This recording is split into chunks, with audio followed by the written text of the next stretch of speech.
여러분 안녕하십니까? 오랜만에 또 우리와 함께 온라인으로 설교를 하게 되었습니다. 이번에도 계속 기본 교리를 공부하도록 하겠습니다. 이번에는 제19장 하나님의 율법에 대해서 우리가 함께 공부해 보도록 하겠습니다. 유인문들은 제가 그 로비에다가 놔드렸고요. 그리고 아마 제가 다시 이제 이 내용을 사진으로 카톡방에 또 올려드리도록 하겠습니다. 자, 먼저 우리 기본교리 28개에 대한 내용 다시 한번 살펴보도록 하겠습니다. 크게 신론, 인간론, 구원론, 교회론, 그리스도인, 생활론, 그리고 종말론 이렇게 나뉘어지고 있는데요. 각 이 신론, 인간론, 구원론, 교회론, 그리스도인 생활론, 종말론 이 모든 것들이 이제 28개 교리 범주를 담고 있습니다. 그래서 오늘은 19번째 하나님의 율법 함께 배워보도록 하겠습니다. 기본 신조에 있는 말씀입니다.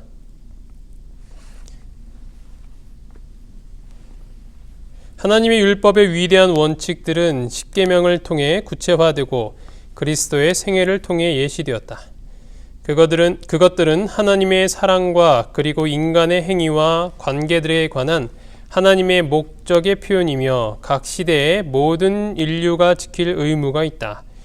이 교훈들은 하나님께서 당신의 백성들과 세우신 언약의 기초가 되며 하나님의 심판에 있어서 표준이 된다. 성령의 활동을 통하여 그것들은 죄를 지적하며 구주의 필요성을 깨닫게 한다. 구원에 전적으로 은혜에 얻는 것이요 행함으로 얻는 것이 아니다.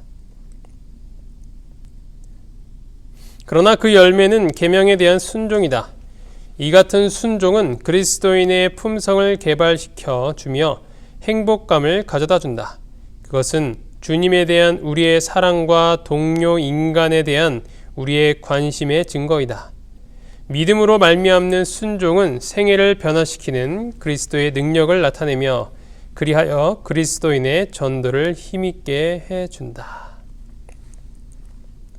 하나님께서 시내산에서 율법을 주셨을 때 하나님께서는 당신 자신을 위엄 있는 우주의 최고 통치자로 계시하셨을 뿐만 아니라 그 백성들을 구원하신 구속자로서 나타내셨습니다.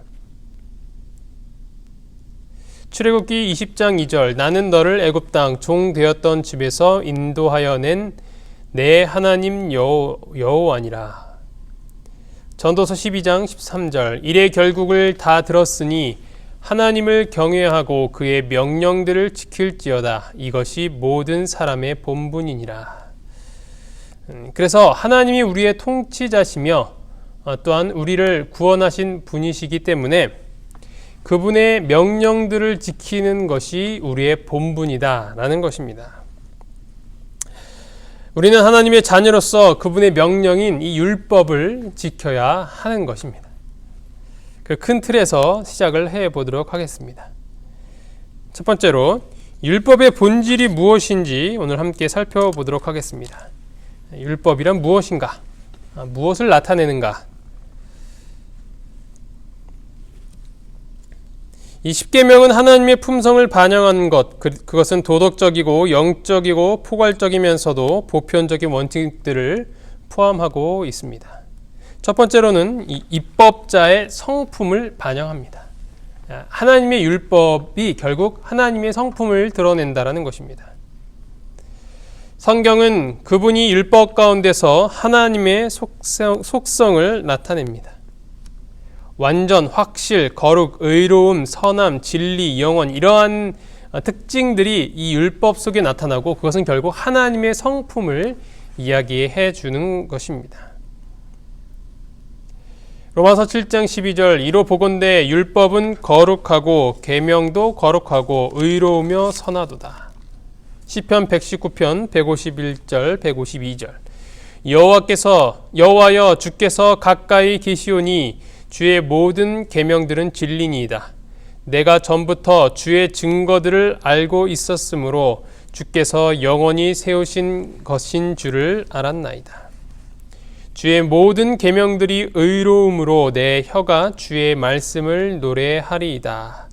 네, 이와 같이 이 율법의 그런 모든 것들은 결국 하나님이 어떤 분이신지를 나타내주고 있는 것입니다. 두 번째로는 도덕적 율법입니다. 십계명은 하나님께서 인간을 위해 제정하신 행동 양식입니다. 하나님과 우리와의 관계와 동료 인간에 대한 우리의 의무를 규정하는 것이죠. 그래서 이 율법을 범하는 것이 무엇이냐면 바로 죄라고 이야기를 하고 있습니다. 요한일서 3장 4절, 죄를 짓는 자마다 불법을 행하나니 죄는 불법이라. 그래서 이 율법은 이 도덕적인 그러한 것들을 담고 있는 것입니다. 세 번째로는 신령한 율법입니다. 율법은 신령하기 때문에 신령한 자들과 성령의 열매를 맺은 자들만이 율법을 순종할 수 있는 것입니다. 어떤 동기에서 이것을 지키느냐, 이게 중요하다라는 거예요. 어떠한 사람이 이 율법을 지킬 수 있느냐라는 것이죠. 로마서 7장 14절, 우리가 율법은 신령한 줄 알거니와 나는 육신에 속하여 죄 아래에 팔렸도다. 요한복음 15장 4절, 내 안에 거하라 나도 너희 안에 거하리라. 가지가 포도나무에 붙어 있지 아니하면 스스로 열매를 맺을 수 없음 같이 너희도 내 안에 있지 아니하면 그러하리라. 그래서 우리가 이 예수님 안에 거해야 그 열매를 맺을 수 있다라는 것이죠. 갈라디아서 5장 22절 23절, 오직 성령의 열매는 사랑과 희락과 화평과 오래 참음과 자비와 양성과 충성과 온유와 절제니 이 같은 것을 금지할 법이 없느니라. 그래서 이러한 율법을 순종할 수 있는 사람들, 그것은 바로 성령의 능력의 결과인 것이지 이것을 아무나 지킬 수는 없다라는 것입니다. 다시 말하면 누구나 지킬 수 있는 것이죠. 성령님께서 함께 해주신다면 말이죠. 당신의 뜻을 행하도록 우리에게 힘을 주는 것은 하나님의 성령입니다. 사도행전 1장 8절, 오직 성령이 너희에게 임하시면 너희가 권능을 받고 예루살렘과 온 유대와 사마리아와 땅 끝까지 이르러 내 증인이 되리라 하시니라. 바로 성령의 능력이 필요하다라는 것을 보여주고 있는 것입니다. 그리스도 안에 거할 때 우리는 성령의 능력에 따라 살아야 되고, 그렇게 해야 순종의 열매를 맺을 수 있는 것입니다. 인간의 법은 눈에 보이는 것에 대해서만 또한 그것을 지적을 하지만, 이 하나님의 율법은 그 내면의 동기까지도 보시고 그것을 죄라고 이야기를 하시는 것이죠.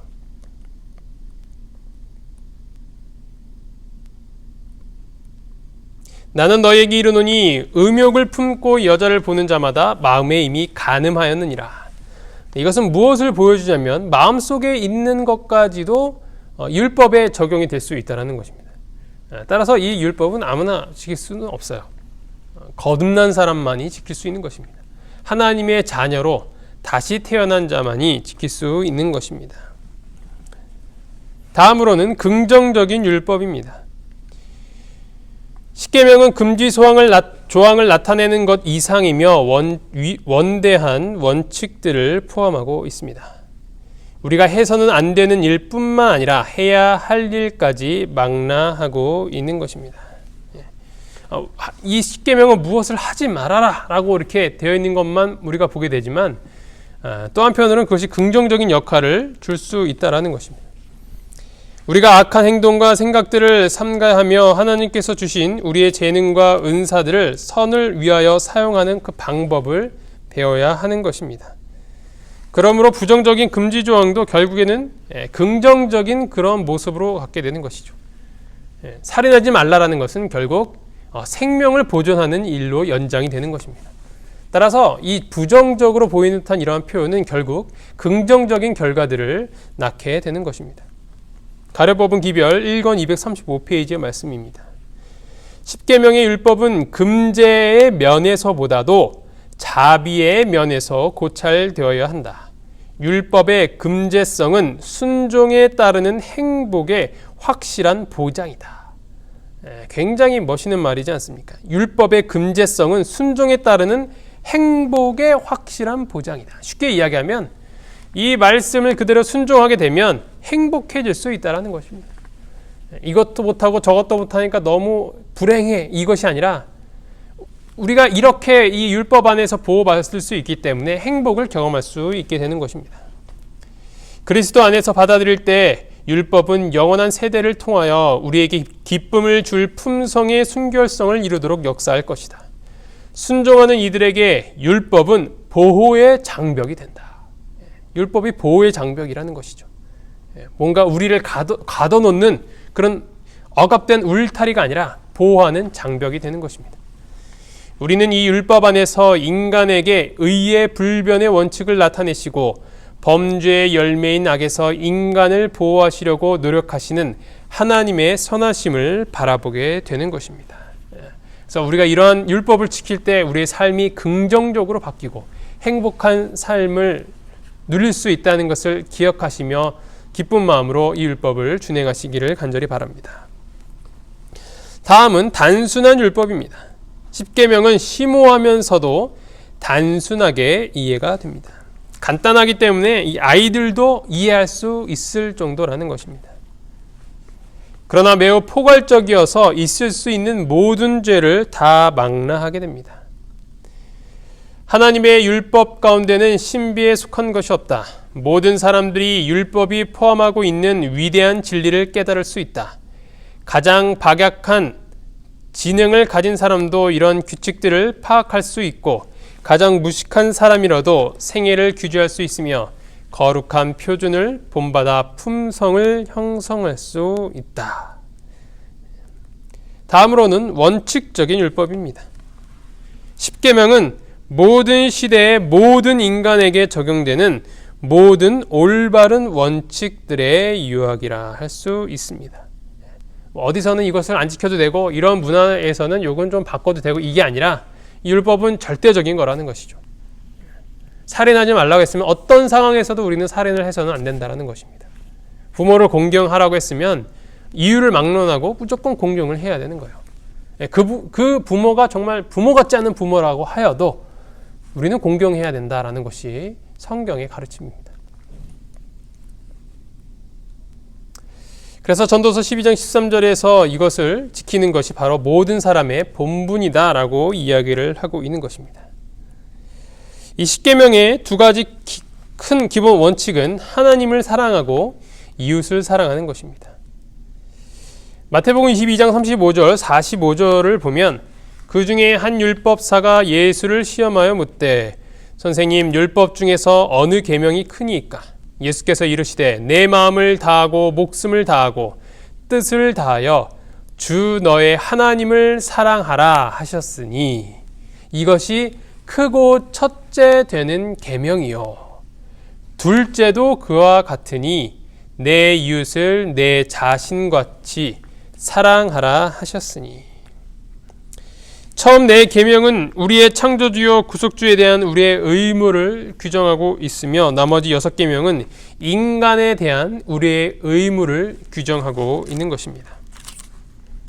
구약 성경에서도 이러한 개념이 잘 나타나고 있습니다. 신명기 6장 4절 5절 이스라엘아 들으라 우리 하나님 여호와는 오직 유일한 여호와의 신이 너는 마음을 다하고 뜻을 다하고 힘을 다하여 내 하나님 여호와를 사랑하라.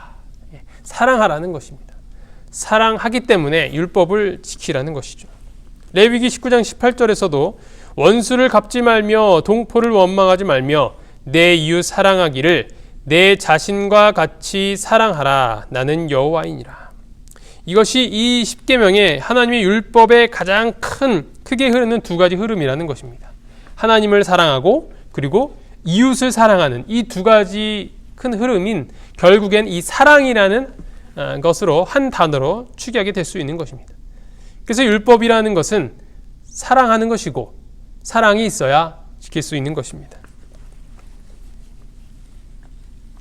독특한 율법. 하나님께서는 친히 손가락으로 두 돌판에 새기셔서 성막의 증거궤 안에 두셨습니다. 출애굽기 31장 18절 여호와께서 산 위에서 모세에게 이르시기를 마치신 때에 증거판 둘을 모세에게 주시니 이는 돌판이요 하나님이 친히 쓰신 것이더라.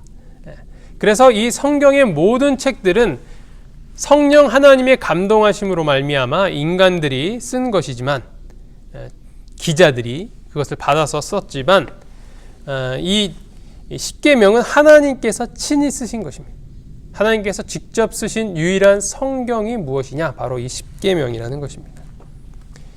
십계명을 생활에 적용할 수 있도록 부가적인 율법들을 주셨는데 그것은 민법과 또 의식법들입니다. 이스라엘의 민사와 관련된 법들 그리고 성서 봉사의 의식들을 그런 내용들을 주셨던 것입니다. 그래서 이 십계명은 언약궤 안에 두었지만 이 부가적인 율법들은 언약궤 곁에 두었다고 성경에는 이렇게 기록이 되어 있습니다. 마지막으로 즐거운 율법입니다. 하나님의 율법은 영혼에게 활력소가 됩니다.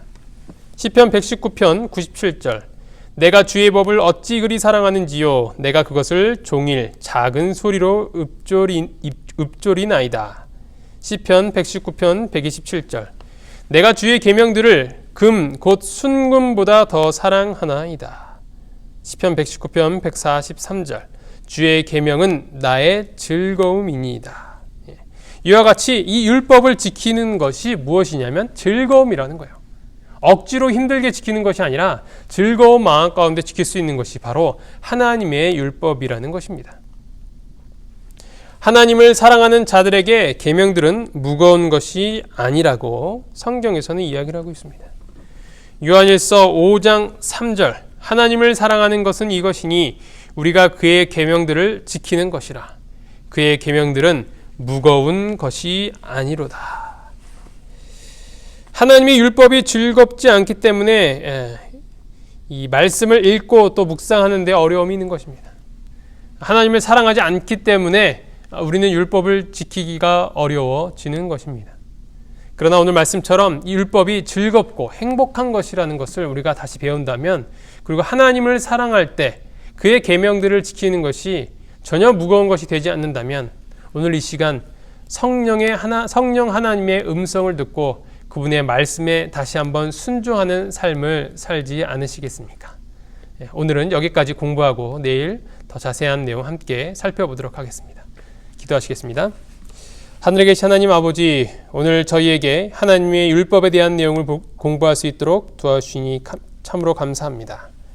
아버지, 저희가 이 율법이 어떠한 본질을 갖고 있었는지 배웠던 만큼 저희가 이 율법을 더 즐거운 마음으로 지키게 하여 주시었고 또 이 율법을 즐거이 묵상하고 또 실행함으로 말미암아 저희에게 큰 복이 내려질 수 있도록 인도하여 주시옵소서. 이 모든 말씀 예수 그리스도의 이름으로 간절히 기도합니다. 아멘. 감사합니다.